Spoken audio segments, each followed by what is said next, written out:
Hello, I'm Craig Riotto, back beside fellow anchor Brendan Murray, and welcome to Skyhawk Update.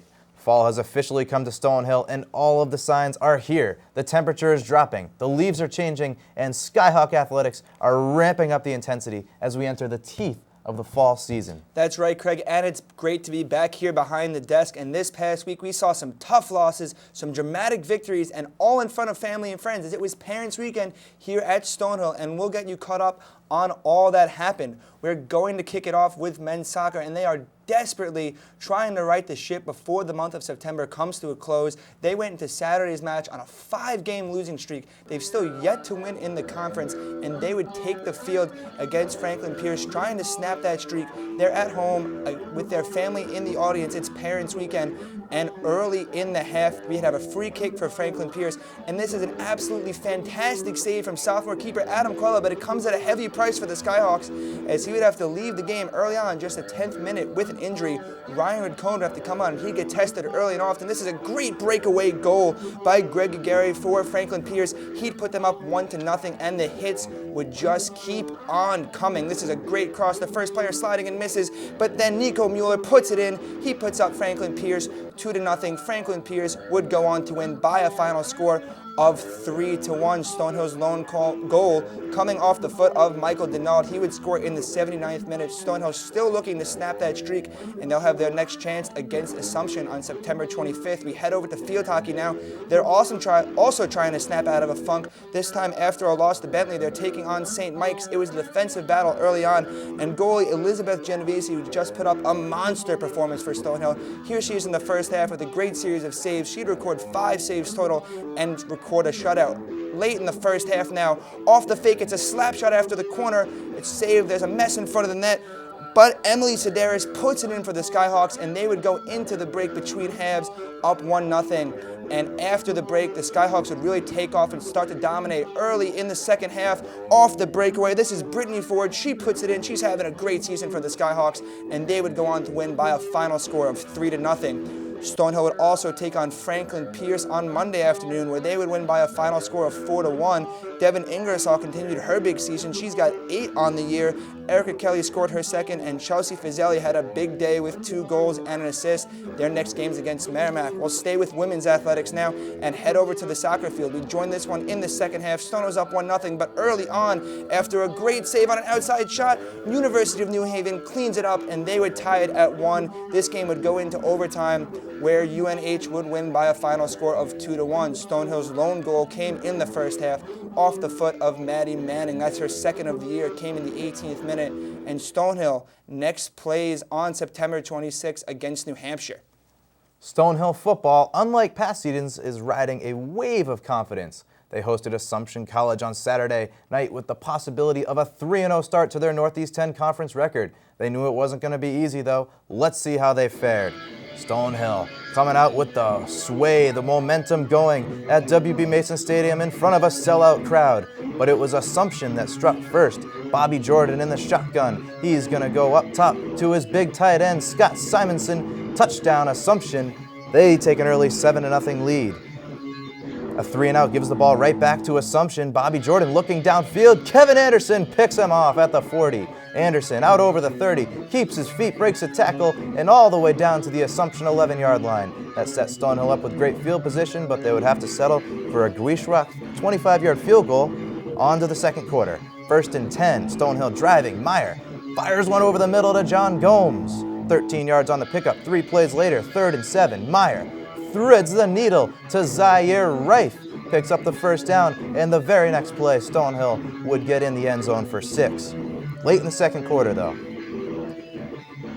Handy rolls out to his right on the rugby-style punt, and it is blocked by Assumption. Assumption recovers with great field position on the 16. Stonehill's defense, though, holds them to a field goal. But wait, the quarterback pops up, and he floats it over the top. It's all the way down to the 1-yard line. Trickery at its best. Stonehill completely caught off guard. Assumption would pound it in on the next play and take a 14-10 lead with a minute left in the first half. Stonehill with some trickery of their own, though. Ryan Handy gets the best of the defense this time, rumbles ahead for a first down.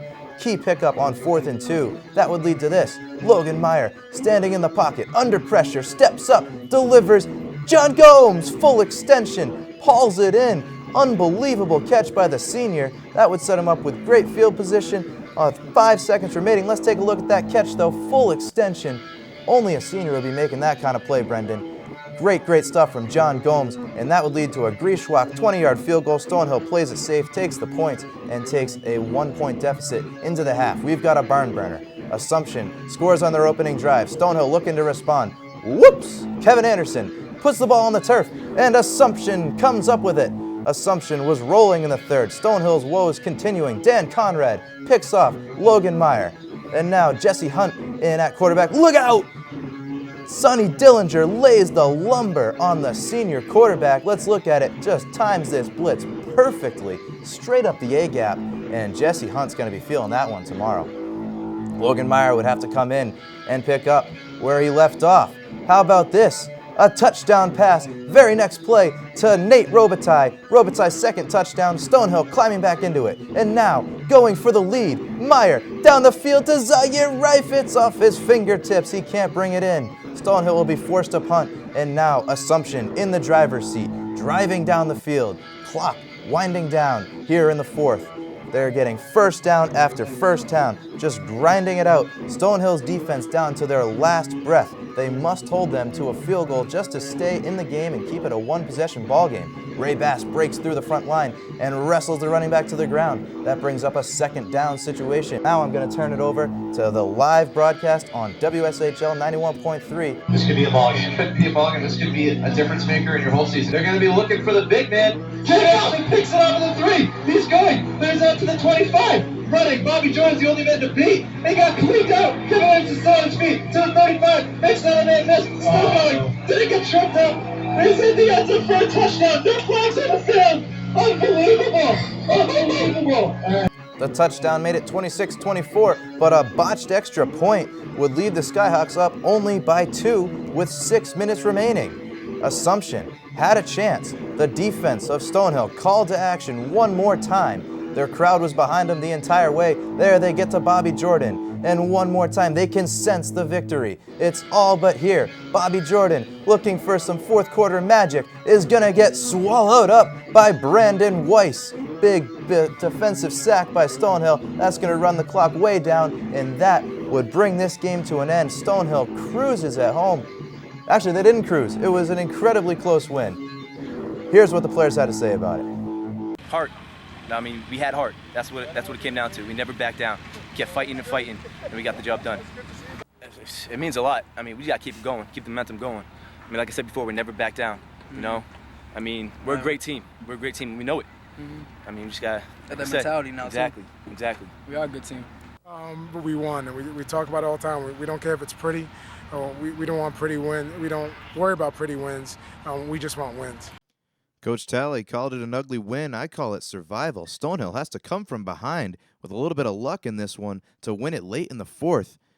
The running game virtually non-existent for the Skyhawks. Troy only goes for 28 yards. Willis held to 14, but Kevin Anderson coming up big. Look at this. That's going to be some defensive honors in the Northeast 10. 3 picks, 119 yards, and a touchdown.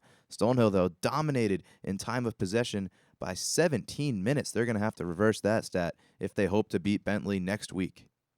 Now over to men's tennis. Men took on previously undefeated Clark University in an out-of-conference match at home on Wednesday.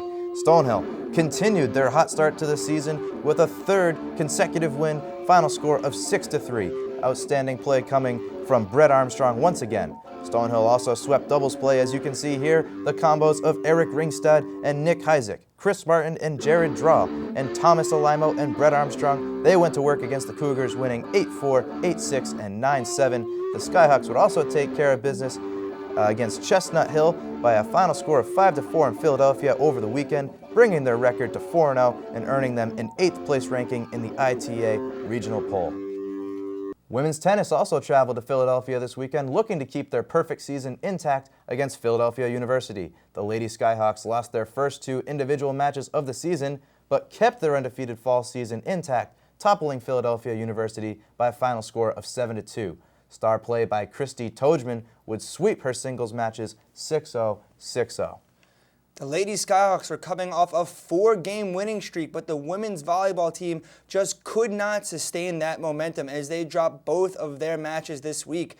The Lady Skyhawks traveled first to St. Anselm's, where they dropped a 3-1 match on Tuesday evening, and the same fate would await them on Friday night when they went over to Springfield to take on American International College and fell once again by a score of 3-1. And you know, Craig, we went to the radio call. That voice sounded a bit familiar. I had no idea what you're talking about, Brendan. Well, that's all we have for us on Skyhawk Update. Tune in next week to get all your Stonehill highlights, scores, interviews, and more. For Craig Riotto and the rest of the team here at SCSN, thanks for watching. I'm Brendan Murray, and you can find us on Twitter at Skyhawk Update and on YouTube at youtube.com/Skyhawk Update. Thanks again, and we will see you next week. Thank